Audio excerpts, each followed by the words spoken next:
আমরা দেখি বিষ্ণু ইসা ইসলামের জীবনে বিপদ আপদ ছিল কিনা, উনি বিপদ আসলে কিভাবে ডিল করতেন, বিপদ আসলে কোন দোয়া পড়তে হয়, কিভাবে ফরিয়াদের হাত উত্তোলন করতে হয়, কিভাবে রবের দরবারে নতজানু হয়ে ফরিয়াদ করতে হয়, এটা জানার দরকার আছে না নাই? আসুন আমরা বিশ্বনবীর জীবনী থেকে দেখি বিপদ আসলে উনি কি করতেন। বিপদ আসলেই প্রথমে বিশ্বনবী সাল্লাল্লাহু আলাইহি ওয়াসাল্লাম একটা দোয়া পড়তেন। কি পড়তেন? তিনি পড়তেন ইন্না লিল্লাহি ওয়া ইন্না ইলাইহি রাজিউন। নিশ্চয় আমরা আল্লাহর জন্য, নিশ্চয় আমরা কার দিকে ফিরবো ভাই? আবার কার দিকে ফিরবো? আওয়াজ করে বলুন তো, আমরা এসেছি কার কাছ থেকে, আবারও ফিরে যাব কার কাছে? এজন্য বিশ্বনবী পড়ছেন ইন্না লিল্লাহি ওয়া ইন্না ইলাইহি রাজিউন। নিশ্চয় আল্লাহর জন্য, ওই আল্লাহর দিকেই আমরা ফিরে যাব। তারপরে বিশ্বনবী পড়তেন আল্লাহুম্মা আজুরনি ফি মুসিবাতি ওয়াখলুফ লি খায়রাম মিনহা।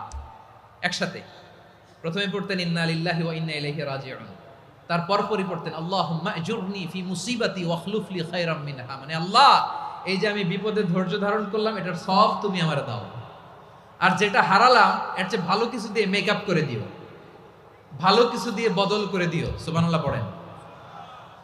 তাহলে বিপদ আসলে আমরা কি পড়ব? কথা বলেন। এই যে আমি শুয়েছিলাম, নাশিদ গাচ্ছিল ওরা, এদেশে পরস্পরে দেখা হলে দেয় সালাম, এদেশে আমজনতার হৃদয় জুড়ে পাকালাম, এদেশে বিপদ এলে সর্বজনে সর্বক্ষণে দোয়া পড়ে ইন্না লিল্লাহ। কি পড়ে? সুবহানাল্লাহ সুবহানাল্লাহ সুবহানাল্লাহ সুবহানাল্লাহ। এদেশে আজান শুনে সূর্য ওঠে শহর গ্রামে, এদেশে আজান শুনে সূর্য ডুবে সন্ধ্যা নামে, এদেশে সকল কাজে সবাই বলে বিসমিল্লাহ, এদেশে ভালো কিছু দেখে শুনে হাসি মুখে সবাই বলে মাশা আল্লাহ। সুবহানাল্লাহ পড়েন। তাহলে বিপদ এলে আমরা কি পড়ি? কথা বুঝলে সবাই উত্তর দিতে হবে, বিপদ এলে কি পড়ি? তাহলে বিপদ এলেই আমরা এখন থেকে ইন্না লিল্লাহ পড়বো, নাকি হাই হুতাশ করবেন? একদল আছে হাই হুতাশ করে, হায় আল্লাহ রে মোর কি হইল রে, মুই কি হরমু রে, মুই কমবে জামু রে, আছে না নাই? এরকম বিলাপ করতে নিষেধ করেছেন বিশ্বনবী। কি করব, কই যাব, কি হবে, হায় হায়, এরকম হাহুতাশ আছে না নাই?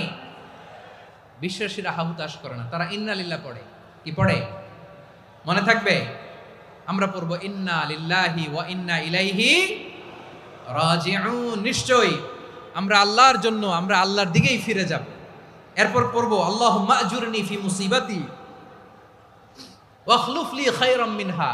আল্লাহ আমি যে বিপদে ধৈর্য ধারণ করলাম এটার সওয়াব দিও, আর যা হারালাম তার চেয়ে ভালো কিছু দিয়ে বদল করে দিও। সুবহানাল্লাহ পড়েন। বিশ্বনবীর হাদিস শুনলেন উম্মে সালামা রাদিয়াল্লাহু তাআলা আনহা। ওনার স্বামী হলো আবু সালামা। মজার ঘটনা খেয়াল করে শুনেন আমার প্রিয় কলিজার টুকরা ভাইয়েরা, কানগুলো খরগোশের কানের মতো খাড়া করে আমার দিকে তাকান। সাইয়্যিদাতুনা উম্মে সালামা রাদিয়াল্লাহু তাআলা আনহা, ওনার স্বামীর নাম আবু সালামা। শ্রেষ্ঠ দম্পতি, শ্রেষ্ঠ ফ্যামিলি। প্রথমে হিজরত করেছিলেন হাবাসায়, পরে হিজরত করেছেন মদিনায়। উহুদ যুদ্ধের পরে ওনার স্বামী আবু সালামা ইন্তেকাল করলো, শহীদ হলো। সুবহানাল্লাহ পড়েন। যখন আবু সালামা ইন্তেকাল করলো, উম্মে সালামা রাদিয়াল্লাহু তাআলা আনহা কেঁদে কেঁদে হয়রান। আর নবীর শিখানো বাণী অনুযায়ী তিনি বারবার পড়ছিলেন ইন্না লিল্লাহ। কি পড়ছিলেন? জামু কি হরমু এগুলো বলে নাই, কি বলছে? ইন্না লিল্লাহ। যেহেতু বিশ্বনবী বলেছেন কেউ যদি বিপদের প্রথম ধাক্কায় পড়ে ইন্না লিল্লাহি ওয়া ইন্না ইলাইহি রাজিউন, আল্লাহুম্মা আজুরনি ফি মুসিবাতি ওয়াখলুফ লি খায়রাম মিনহা, তাহলে এই বিপদে যে সে যা হারালো তার চেয়ে শ্রেষ্ঠ কিছু দিয়ে আল্লাহ তার বদল দিয়ে দিবে। এই হাদিস শুনে উম্মে সালামা রাদিয়াল্লাহু তাআলা আনহা ওনার প্রাণ প্রিয় স্বামী আবু সালামার ইন্তেকালের পরে চোখের পানি ছাড়ে, আর পড়ে ইন্না লিল্লাহি ওয়া ইন্না ইলাইহি রাজিউন, আল্লাহুম্মা আজুরনি ফি মুসিবাতি ওয়াখলুফ লি খায়রাম মিনহা।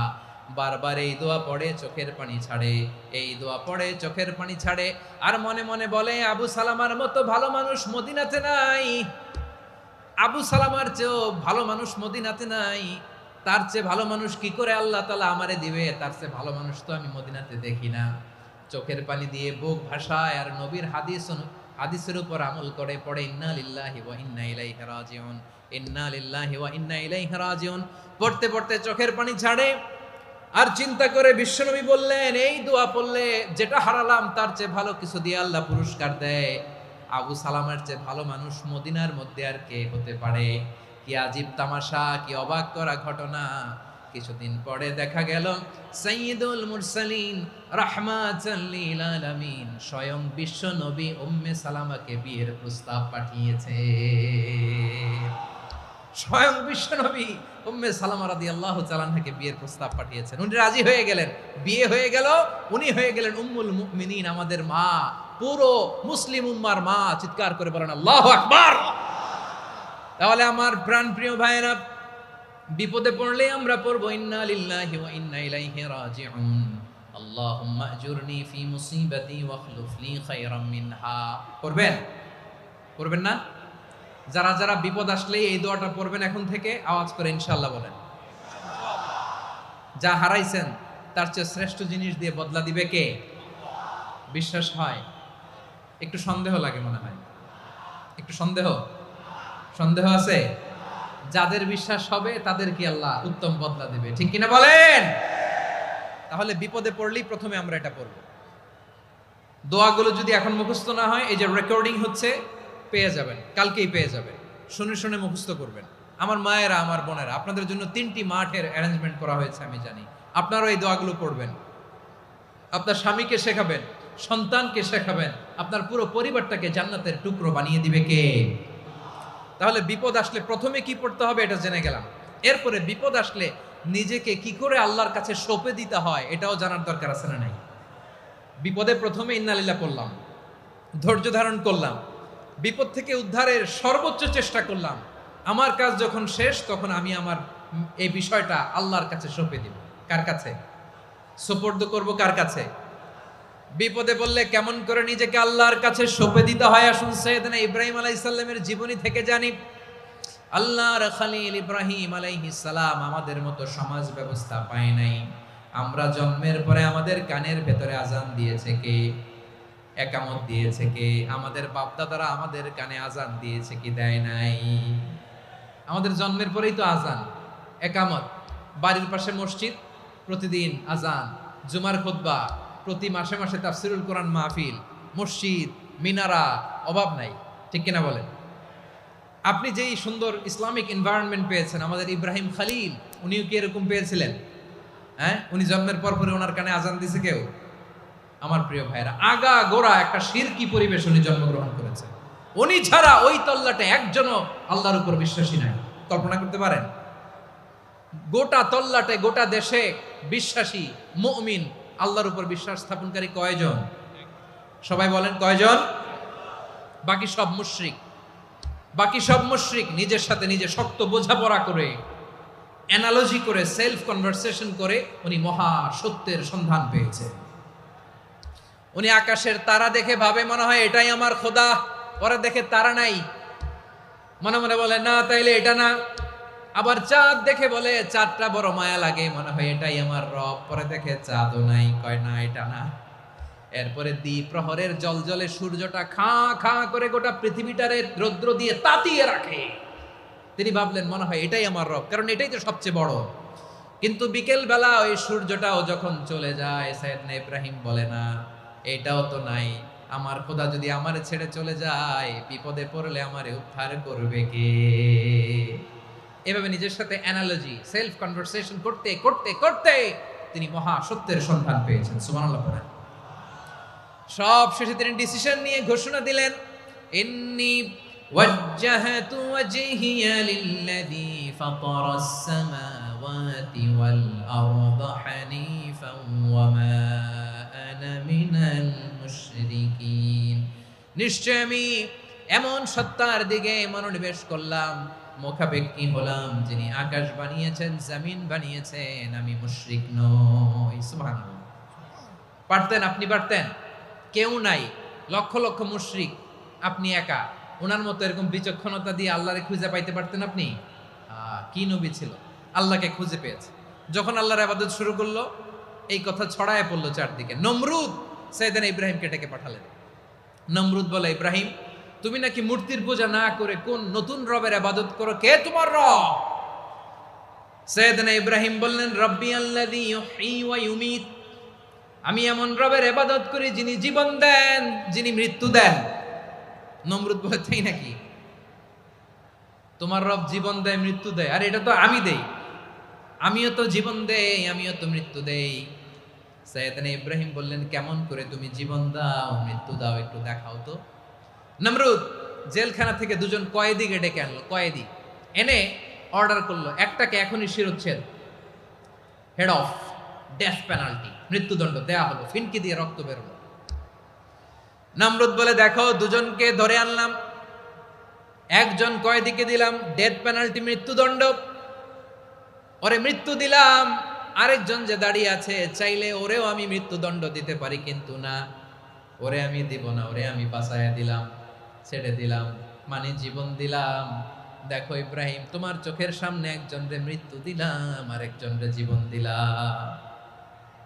আপাত দৃষ্টিতে তাই তো, একজনরে তো জীবন দিল, আরেকজনরে মৃত্যু দিল। সাইয়েদনা ইব্রাহিম এবার বিপাকে পড়ে গেলেন। কিন্তু এক একজন নবীকে আল্লাহ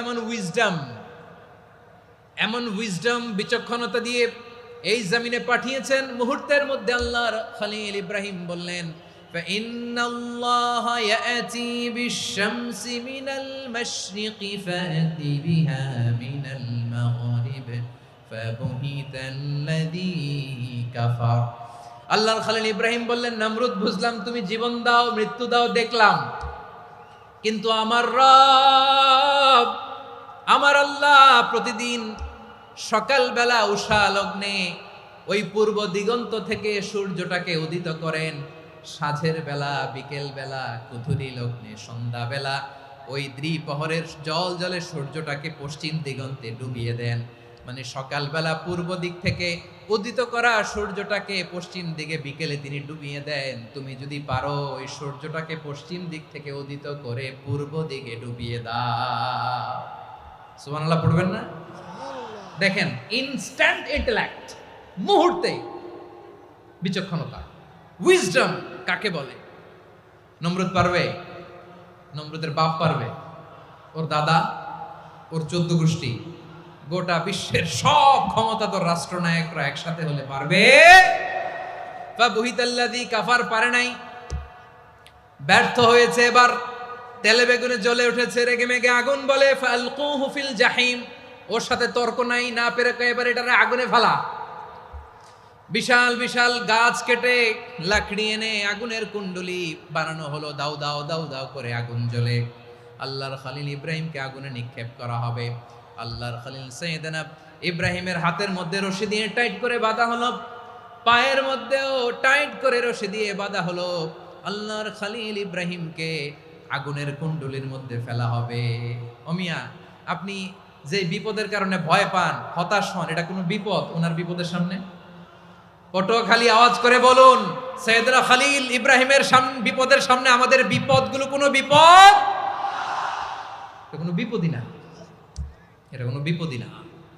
হাত পা বেঁধে টাইট করে নিক্ষেপ করা হবে, সিম্পলি ফেলা যাবে না, কারণ দাও দাও করে দ্য ব্লেজিং ফায়ার, এমন আগুনের কুণ্ডলি, কাছে যাওয়া যায় না, আগুনের উত্তাপে নিক্ষেপ করা হবে। হাতে রশি বেঁধে, পায়ে রশি বেঁধে আল্লাহর খলিল ইব্রাহিম আলাইহিস সালামকে আগুনের মধ্যে নিক্ষেপ করা হবে। আহা, এটার বলে অগ্নি পরীক্ষা। উনি অগ্নি পরীক্ষার সম্মুখীন হয়েছিলেন। এজন্য কঠিন পরীক্ষাকে আমরা অগ্নি পরীক্ষার সাথে তুলনা করি, ঠিক কিনা? সাইয়েদনা জিবরাইল এসে বললেন, ও আল্লাহর খলিল, ওরা তো আপনার হাতও বেঁধে ফেললো, পাও বেঁধে ফেললো, নড়াচড়ার সুযোগ নাই, বলেন আমি জিবরিল ফেরেশতা আপনার জন্য কি করতে পারি? আল্লাহর খলিল ইব্রাহিম বলেন, ও জিবরাইল, তোমার কাছে আমার কোনো চাওয়া পাওয়া নাই। সুবহানাল্লাহ বলেন। তোমার কাছে বলার কিছু নাই, তোমার সাহায্যের আমার দরকার নাই। সাইয়েদনা ইব্রাহিম আলাইহিস সালামকে হাতে পায়ে রশি বেঁধে, হাত পা বাঁধা অবস্থায় জ্বলন্ত অগ্নিকুণ্ডে যখন নমরুদের দলবল নিক্ষেপ করবে, আল্লাহর খলিল কিভাবে নিজেকে আল্লাহর কাছে সঁপে দিয়েছেন, পটুয়াখালীর ভাইরা খেয়াল করে শুনুন। হাত পা বেঁধে আল্লাহর খলিলকে যখন নিক্ষেপ করা হবে, তিনি মুখ ফুটে বলে ফেললেন, হাসবুনাল্লাহু ওয়া নি'মাল ওয়াকিল। হাসবুনাল্লাহু ওয়া নি'মাল ওয়াকিল, আমার জন্য আল্লাহই যথেষ্ট, আমার জন্য আল্লাহই যথেষ্ট। তিনি আমার সবচেয়ে বড় গার্ডিয়ান, তিনি আমার সবচেয়ে বড় অভিভাবক। জিব্রাইলের সাহায্যে রফারকে ফিরিয়ে দিলেন, দুনিয়ার বুকে কারো কাছে কিছু বলেন নাই, মুখ ফুটে বলেছেন হাসবুনাল্লাহ। ও আমার পটুয়াখালীর প্রাণের ভাইয়েরা, খেয়াল রাখবেন, কোন বান্দা তার হাতে থাকা সব চেষ্টাটুকুন করার পরে মুখ ফসকে মুখ দিয়ে যখন বলে ফেলে হাসবুনাল্লাহ, বান্দা যখন হাসবুনাল্লাহ বলে ফেলে, ওই ব্যাপারটা ডিল করার দায়িত্ব স্বয়ং আল্লাহ আরশের উপর থেকে নিয়ে নেয়। আপনি যখন বলে ফেলবেন হাসবুনাল্লাহ, এটা ডিলিং করবে কে তখন? চিল্লায় বলেন না, তিনি কে? বান্দা তার সাধ্যের সবটুকু চেষ্টার পরে নতজানু হয়ে যখন বলবে হাসবুনাল্লাহ, আল্লাহ তুমি আমার জন্য যথেষ্ট, নি'মাল ওয়াকিল, তুমি আমার শ্রেষ্ঠ অভিভাবক, তখন তার কি দরকার না দরকার এটা ডিল করে স্বয়ং আল্লাহ। নিক্ষেপ করা হলো সাইয়েদনা ইব্রাহিমকে অগ্নিকুণ্ডলিতে। হাজার হাজার মানুষের দৃশ্য দেখার জন্য জড়ো হয়েছে এরকম বিশাল ময়দানে। কিন্তু কি অবাক করা ঘটনা, সবাই ভয় পাচ্ছিল, না জানে কি হয়ে যায়। আল্লাহর খালিলকে যখন আগুনের কুণ্ডলিতে নিক্ষেপ করা হয়, আল্লাহর খালিল ইব্রাহিম আগুনের কুণ্ডলের মধ্যে বসে বসে মানুষগুলোর দিকে তাকিয়ে হাসতে শুরু করে দেয়। কারণ আকাশ থেকে রব্বুল আলামিন স্পেশাল ভার্ডিক্ট নাজিল করেছেন, স্পেশাল হুকুম জারি করেছেন, কুলনা ইয়া নারু কুনি বারদান ওয়া সালামান আলা ইব্রাহিম। ও আগুন, খবরদার, সৃষ্টি শুরু থেকে তোকে একটা ধর্ম আমি বাতলে দিয়েছিলাম, তোর ধর্ম, আগুনের ধর্ম হলো যা পাবে জ্বালিয়ে সারখার করবে। আল্লাহ বলল, আগুন, তোর ধর্ম দিয়েছিলাম, তুই সব জ্বালিয়ে পুড়িয়ে সারখার করে দিবি, কিন্তু ক্ষণিকের জন্য আমি তোর জ্বালিয়ে দেওয়ার ক্ষমতাটাকে কেড়ে নিলাম, জ্বালিয়ে ভস্ম করে দেওয়ার ক্ষমতা আমি কেড়ে নিলাম। কুনি বারদান, ঠান্ডা হয়ে যা, কিন্তু এত বেশি ঠান্ডা হবি না আবার আমার ইব্রাহিমের জন্য সর্দি লেগে না যায়। সুবহানাল্লাহ, এত আস্তে বললে হবে? কুনি বারদান, বার্দ মানে বরফ, ঠান্ডা, ঠান্ডা হ, কিন্তু এত ঠান্ডা হবি না যাতে আমার ইব্রাহিমের কষ্ট হয়। আগুন বলে, আল্লাহ একবার বললাম ঠান্ডা হ, আবার বলো এত ঠান্ডা হবি না যাতে খালিলের সর্দি না লাগে। কেমন ঠান্ডা হব, কেমন এনভায়রনমেন্ট তৈরি করে দেব বলো? আল্লাহ বললেন, সালামান আলা ইব্রাহিম, আমার খালিল, আমার কলিজা, আমার ইব্রাহিমের জন্য তুই জান্নাতের গুল বাগিচা হয়ে যা। ও ভাই, নবী মুসার মতো ঈমান হলে রাস্তা হবে সাগর জলে, নবী ইউসুফের মতো ঈমান হলে একে একে দরজা খোলে। নবী ইব্রাহিমের মতো ঈমান যদি আজও থাকে বিদ্যমান, অগ্নিকুণ্ডে দেখতে পাবে খুবসুরত এক ফুল ভাগা। কুলনা ইয়া নারু কুনি বারদান ওয়া সালামান আলা ইব্রাহিম। বান্দা যখন মুখ দিয়ে বলে হাসবুনাল্লাহ, আমার আল্লাহ আমার জন্য যথেষ্ট, এই বলে যখন নিজেকে সঁপে দেয়, তার কি লাগবে ওই দায়িত্ব স্বয়ং নিয়ে নেয় কে? সবাই বলেন, স্বয়ং নিয়ে নেয় কে? তাহলে আমার প্রিয় ভাইরা, বিপদের শুরুতেই আমরা বলবো ইন্না লিল্লাহ। শুরুতে কি বলবো? এরপরে যেই বাক্যটা পড়ে নিজের পরিস্থিতিকে আল্লাহর দরবারে সঁপে দিব, সেটা হচ্ছে হাসবুনাল্লাহ। সেটা কি? বিষ্ণু বলেন, লা ইয়াজালু লিসানুকা রাতাবান মিন যিকরিল্লাহ, সব সময় আল্লাহর স্মরণ দিয়ে, জিকির দিয়ে জিহ্বাটারে সিক্ত রাখো। আর শয়তানু জাসিমুন আলা কলবি ইবনে আদম, শয়তান বনি আদমের কলবে খামচি মেরে বসে থাকে। ফাইদা যাকারাল্লাহ খালাসা, মানুষ যখন আল্লাহর স্মরণ করে জিকির করে, শয়তান দৌড়ে পালায়। ওয়া ইদা গাফালা ওয়াসওয়াসা, যখনই বনি আদম গাফেল হয় তখনই শয়তান তার হৃদয়ে ওয়াসওয়াসা দেয়।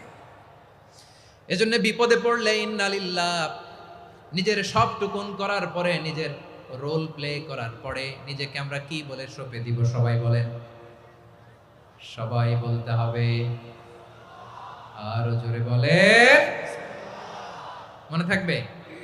বিপদে পড়লে প্রথমে ইন্না লিল্লাহ, এরপরে নিজেকে যখন সঁপে দিব তখন হাসবুনাল্লাহ।